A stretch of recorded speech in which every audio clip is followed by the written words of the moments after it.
People in our own backyards are hurting. There are insecurities around food, economics, mental health, access to justice, healthcare, and our society continues to become more divisive. But there is hope. Right here in Chicagoland, there are people and organizations who are on the front lines working to bring about positive and transformative change. Each week, we're going to meet some of these agents of change and examine how they are spurring innovative ideas and finding solutions to push our society forward in a more just direction. I'm Sufyan Sohel, and this is Change Agents. Good evening and welcome to Change Agents. Earlier this season, we talked about homelessness. We learned that over 68,000 experience homelessness in Chicago.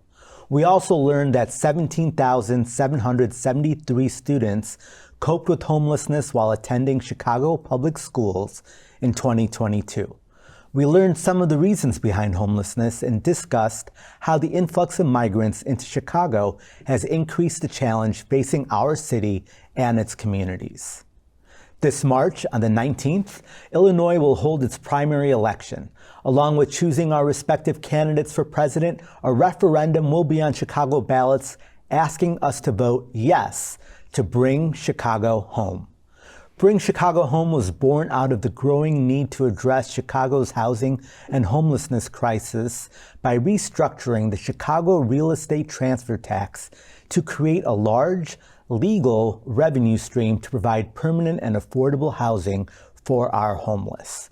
My first guest tonight is the executive director of the Chicago Coalition for the Homeless, a 43-year-old nonprofit organization that advocates to prevent and to end homelessness because it believes that housing is a human right in a just society.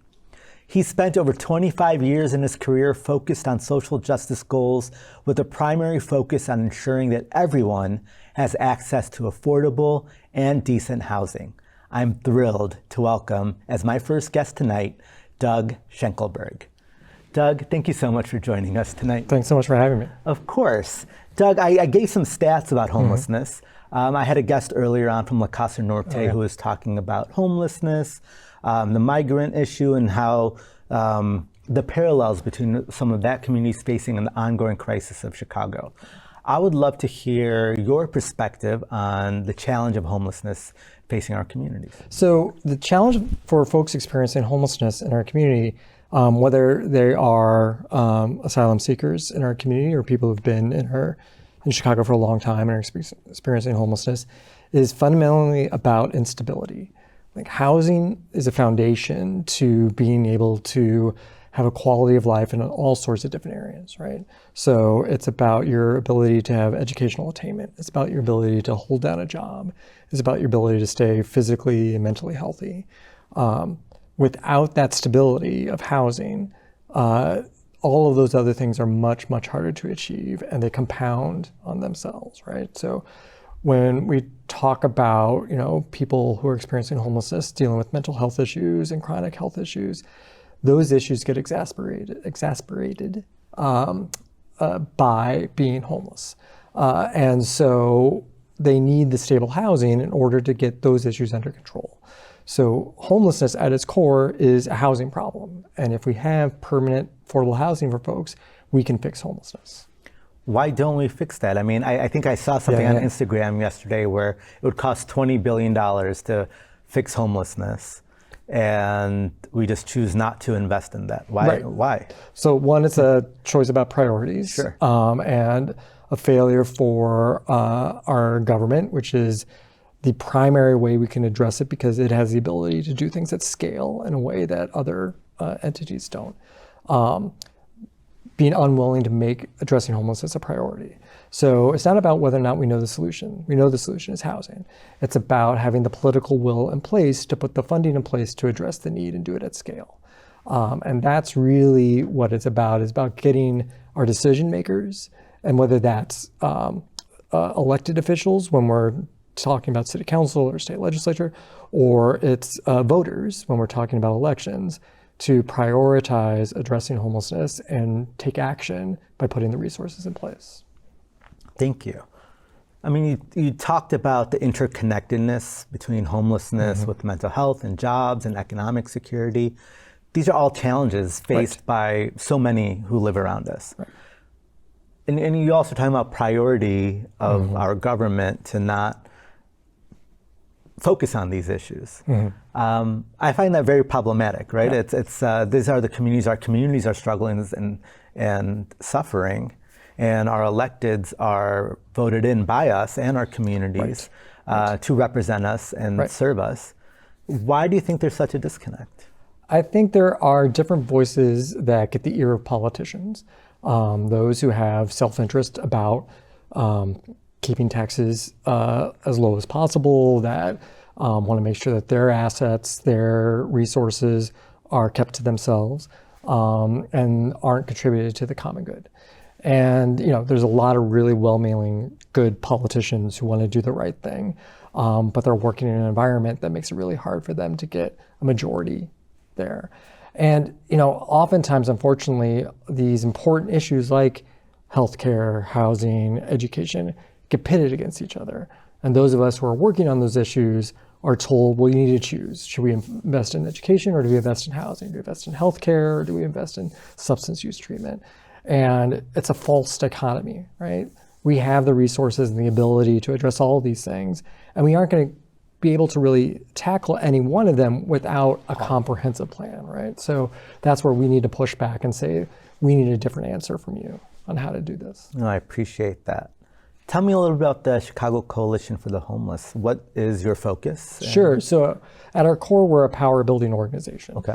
We do community organizing, working with people who have experienced homelessness or are experiencing homelessness to make sure that their voices are at the fore, that they have the power to make change.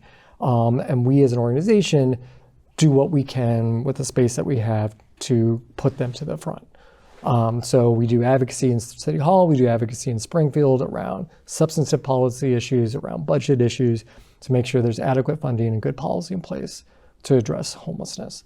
All with an eye towards making sure that people who are impacted, who've experienced homelessness, are the ones who are making the decisions. So that's really, really important to us. So we do that on the advocacy side, and then we do some direct service by providing legal assistance to people experiencing homelessness, particularly youth. We have a mobile legal clinic that goes to youth serving drop-in centers and overnight shelters around the city to provide legal assistance to folks, from anything from helping them access their birth certificates to getting them connected to public benefits. That's wonderful. We run a college scholarship program for folks who've experienced homelessness in their life to help them get through post high school education. And then we also have a mutual aid fund that provides direct cash assistance to people experiencing homelessness to just help them get through and meet their basic needs. And how does that work? So we periodically open up a window of application for folks that they can apply to get $500 in cash assistance from us. We actually just opened it up on February 1st. We opened it up at 11 a.m. We had to close it down at 11:20. Wow. Because of the demand and the need. How many applications did you get in that period? So in that period, we got about 500 applications. In 20 minutes? Yeah. And we would have gotten a couple thousand more had we kept things open. Yeah. So a need for funding for services like this to increase the need. Yes. To meet the need. Exactly. Because I've been seeing a couple of cities, I think, have been giving money to people facing homelessness and said, do whatever you want with it. And it reduced a lot of these issues that you're talking about, from the food insecurity, the homelessness. And it was a small amount. It was like $1,000 a month. Yeah, exactly. Like, these guaranteed income programs that have been set up, they show that people use the money for their basic needs, the things that get them through, right? So exactly, food, lodging, medical care, all the stresses that are in their life that are created by just not being able to meet the basic needs of everyday living. Which then are perpetuating other issues. Yep, exactly. Doug, what makes you want to do this work and keep doing this work? I am so lucky to get to do what I do and work with people that care deeply about this. And I learn so much from them. And both in terms of the staff at CCH, colleagues at the organization, and grassroots leaders. So those are the individuals that have experienced homelessness that work with us on a day-to-day basis. And I am so really blessed to be in their presence and to work side by side with them. The work is hard. We're pushing a rock up a hill But people would do it with just such joy and perseverance. And we see the progress that we have because we stick with it. We don't let barriers slow us down. We just keep pushing. And so that brings me a lot of joy and happiness. And I'm just really happy to be able to be in this space. I love hearing that. Thank you for your work. So as I mentioned, and you know better than I do, March 19th, Yes. coming up, we have a referendum on the ballot, which I don't think a lot of people know about in Chicago. It's called Bring Chicago Home. Can you tell us about that? Sure. So this has been a journey. We started Bring Chicago Home a little over 5 years ago. And this gets at the issue that we were just discussing about the answer to homelessness is housing. So we need to get the funding in place to address it at scale. So at the core, Bring Chicago Home is about creating a funding stream here in the city of Chicago that is dedicated to addressing homelessness, to build permanent housing and supports for people experiencing homelessness in our city. What it does, the vehicle for doing that is changing a tax called the real estate transfer tax. It's a one-time sales tax that is paid when property is sold. And what we're doing is taking that tax and making it a progressive tax. So properties under $1 million will see a tax cut when they're sold. Properties over $1 million will see an increase. And the new revenue that's generated from making it a progressive tax will all go towards addressing homelessness. It's written into the law. It has to be used for that and dedicated to that. So by the rules that are laid out in the state statute, you have to bring this to the voters. They have to vote on it. And so on March 19th, as you mentioned, Chicago voters will get to vote yes on the real estate transfer tax change. If they do that, we can then go to city council and get that new tax rate put into place and get the mechanisms in place to start spending the money on housing and support services for people experiencing homelessness. Wonderful. I saw on your website over 100 organizations have signed on to this. So there's a lot of support behind this. But I've also been reading that there's significant challenges being faced. Correct. One argument I hear is landlords may have to raise rent, and another is commercial real estate is already on a decline. This may exacerbate the problem. Can you talk a little bit about those? Yeah, so I mean, whether it's large property owners, large commercial property owners, they're sounding a lot of alarms about Bring Chicago Home. What we know is that the extra costs that might come from selling a property, if you're selling a property at a higher income, that extra cost isn't going to impact a landlord's ability to run the property and make them have to raise the rents. We've done analysis, we've worked with folks to do analysis to show that that change isn't going to have that impact. So it's really a fear tactic to try to make renters be afraid that the rent's going to rise because of the Bring Chicago Home proposal. But if it rises, it's going to be because a landlord thought they could get away with it, not because it was driven by this change. Similarly, the commercial real estate industry, it's, everyone knows that right now it's a difficult time because of the changes that have happened since the pandemic and hybrid work. That's the reality in this space right now. Bring Chicago Home hasn't created that reality. And we know that markets rise and fall, right? That's the reality of real estate. But over time, we know it rises. You're going to see ups and downs, but the trend is always up over the longer period. And what we've seen in other cities that have done similar changes with the real estate transfer tax, the market continues to go, buildings continue to be built, properties continue to rise in value. So they're going to be fine over time. And really, whatever loss in profit that they see is going to be more than offset by thousands of people getting access to permanent housing and supportive services. If you could speak directly to voters of the importance of supporting this, what would you say to them? I'd say that this is the version of Chicago that we all want and want to see. This is the best version of ourselves. So we have a rare opportunity as voters in the city of Chicago to say yes to something that makes us a model for other cities across the country, that takes the resources that are coming into the common good and to spend them on something that we really care about. And it's just an opportunity to do something incredibly positive and be proud of as residents of our city. Chicagoans have fierce civic pride. They love their city And I know that this is the type of city that they want to live in, a city that votes yes for this. So thank you so much, Doug. Wishing you and Bring Chicago Home the best of luck. And thank you so much. Excited to see it on the ballot, and just appreciate all the wonderful insights you shared with us tonight. Thank you. Of Really course. appreciate it. Of course. We'll be right back with our next guest.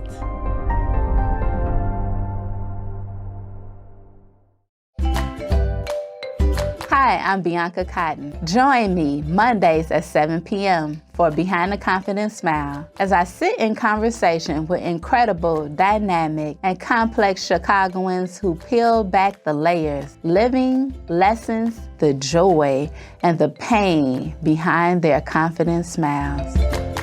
You can watch on CanTV 19, cantv.org, and CanTV Plus app.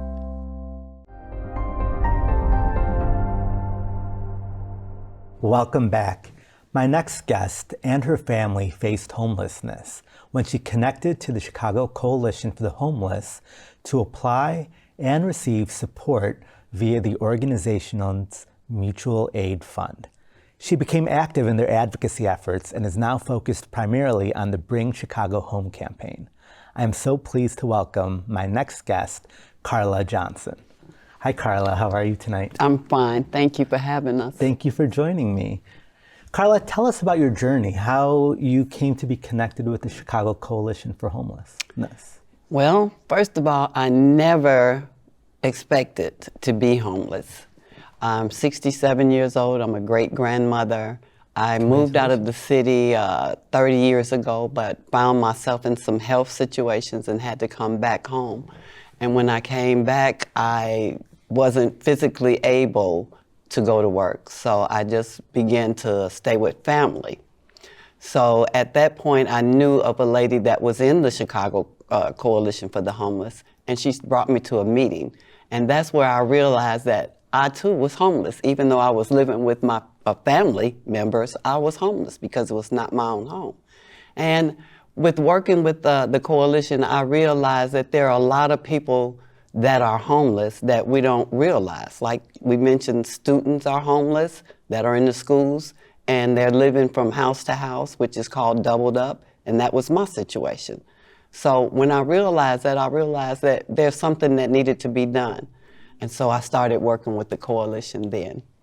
And when the young lady that brought me into the coalition, Edrika Fulford, that's who the mutual aid fund is named after now. She has since passed, but they made that fund in her memorial.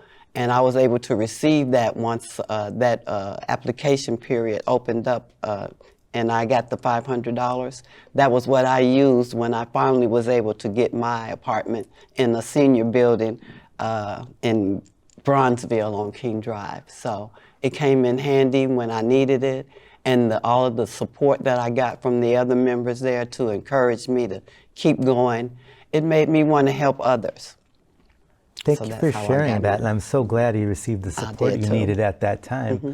What would you say are some of the biggest misconceptions that people have about the homeless? You mentioned one, that people don't realize what homelessness can look like. Mm-hmm. People think it's just people living on the streets, but it's actually much more complex than that. Much more complex than that. You know, people are working every day, you know, trying to, you know, make a decent living wage, but they still are living with other people because they can't afford to live on their own because of the high cost of apartments and housings now all across the city. So, you know, you think of just a old, dirty person standing on the corner as a homeless person, but that's not always the case. It's the ones you don't see. Like we mentioned, the students that are in school that you might not pay any attention to, but a teacher would notice that they've worn the same clothes 3 days in the week, you know? So it's the people that you don't see. It's the ones that are riding on the trains and the ones that are just standing around not saying anything. So it's more to homelessness than we've seen. So I was excited to bring a different face to homelessness. And thank you for sharing your story. Tell me about Bring Chicago Home. So you were mentioning earlier you were today knocking on doors, getting people to get some support behind it. Tell me a little bit about that. Well, it's grassroots leaders, and it's a lot of people that with lived experience that have been homeless, so we can relate to other people and we can talk to them and understand their plight. And so to go out and spread the word about this campaign and how necessary it is and how it can change so many lives in the city is what we're doing now. So we're doing canvassing on the west side, we're doing phone banks, we're doing town hall meetings. I'm planning on speaking to my senior building about it because we know that seniors will vote, and we want to explain to them what this referendum is going to be so that they can vote. Because homelessness, either they've been homeless or they've known someone who's homeless. So that's one thing that I'm excited about. What are some of the challenges you're facing in your work? Well, right now, I would say the biggest challenge is people want to complain about the migrant crisis that we have. But homeless is homeless, and we want to be able to help anyone that's homeless. And other than them trying to find a place to stay, we can't pit ourselves one against the other. There's enough for everybody. We can help everybody. So other than that, people are pretty agreeable with our campaign because they see the need. Nobody wants to see somebody homeless. Nobody wants to be homeless. So that's the situation that we're in now. Why is it so important for people to know about the struggles of their neighbors? Because when we look at the climate that we're living in now, when you see the trouble in our schools, you see the trouble on the streets, all of that comes from somewhere. And as we were saying, one of our slogans is housing is a human right. And if you don't have that basic foundation, then it's kind of hard to function the rest of your life. So I feel like a lot of things that are going on in the world today have a lot to do with the trauma and the crisis that we're facing now with homelessness. Thank you. Mm-hmm. So when you are knocking on these doors and canvassing, how are you, maybe you could help me share with the viewers, like simplify Bring Chicago Home for us so that we can all understand what it is. Okay, I would say I'm with Bring Chicago Home. Are you familiar with that? No. Well, we are an organization that wants to end homelessness.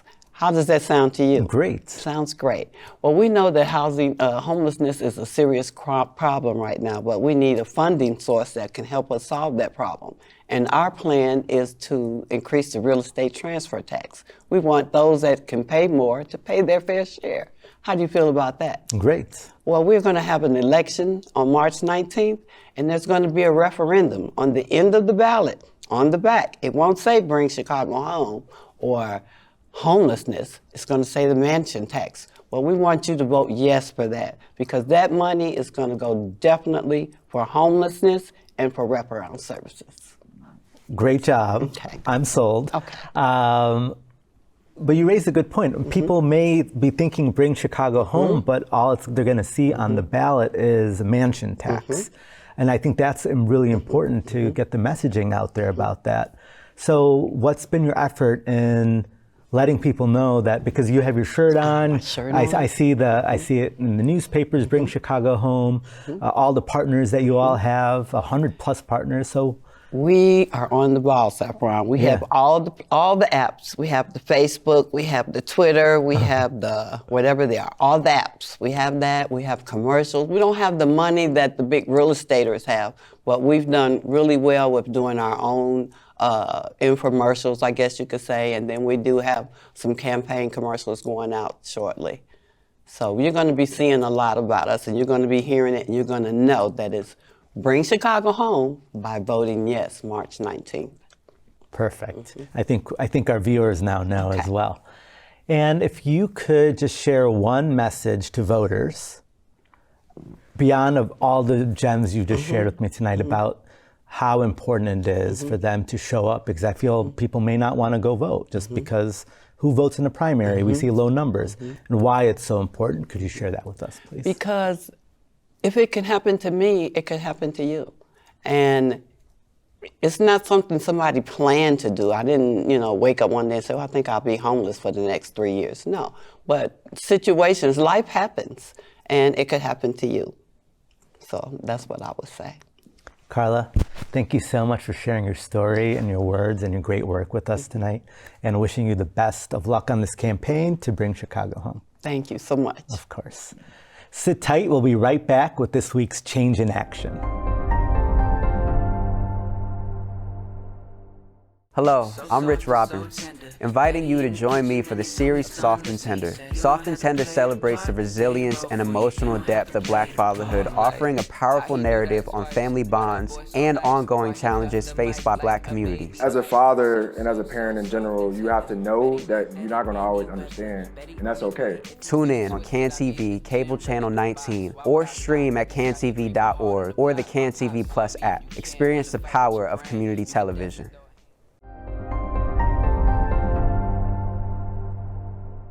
In this week's Change in Action, we'll meet Sharon Cy Lewis, the Executive Director of Meadows Eastside, an organization that advocates for energy conservation and resources, especially for our elderly community. My name is Sharon Cy Lewis, and my organization is Meadows Eastside Community Resource Organization. We're located in the South Shore area at 2734 East 79th Street. To get involved with Meadows Eastside, go to our website, meadowseastside.org. There's the phone number, 773-540-8659. Meadows Eastside is a small business resource center. We help community members both start businesses and secure and stabilize the businesses that they're already in. We also have a program that is called Light Up the Night. It's a porch light program, and it's centered around safety and security for our community by increasing LED lights on front porches, making it easier for people to travel through the neighborhoods. We had a block that was experiencing a lot of violence, people wandering, loitering. The biggest problem with that block is how dark it was. Our team went out, and in one day, we put floodlights on the backs of the properties, porch lights on the fronts of the property. In 1 week, it had changed the total landscape of this block. The residents were so excited. What it meant to eliminate an issue that had become a community issue, a policing issue, a safety issue, in something so small as a light bulb. That was over a year ago. Nothing has changed for the block. It's still totally lit up. They're still not having any problems. It's an example of taking the last and making it the first in an impact. All of the programs, they can be energy programs, they can be small business programs, make the community safe. Our goal is to teach, train, inform. And if you have the information and then you have the services to act on that information, it's impactful. So bringing the community in with services that make their lives easier is a change. Thank you, Cy, and to Meadows Eastside for your incredible work. Thank you also to Doug and Carla for joining me tonight and sharing your insights and work to end homelessness in our community. Thank you also for educating us all on the Bring Chicago Home campaign, an initiative I encourage you all to continue learning about before March 19th. It is so important that we all go and vote because this year's election not only will set the stage for American policy and who our judges are, but can have a direct impact on the lives and safety of our neighbors. Over 68,000 of our neighbors are homeless. That's more than the average population of one Chicago ward. 68,000 people in our city who do not have a permanent roof over their heads. This is a problem. Nelson Mandela said, "Freedom is meaningless if people cannot put food in their stomachs, if they can have no shelter, if illiteracy and disease continue to dog them." Like Doug and Carla and the over 100 community, policy, labor, and faith-based organizations who support Bring Chicago Home, you and we have the ability to do our part to end homelessness and to support some of the most impacted members of our communities. Let us all be change agents. We can all be change agents. Thank you, my friends, for joining us. I wish you a safe and wonderful evening.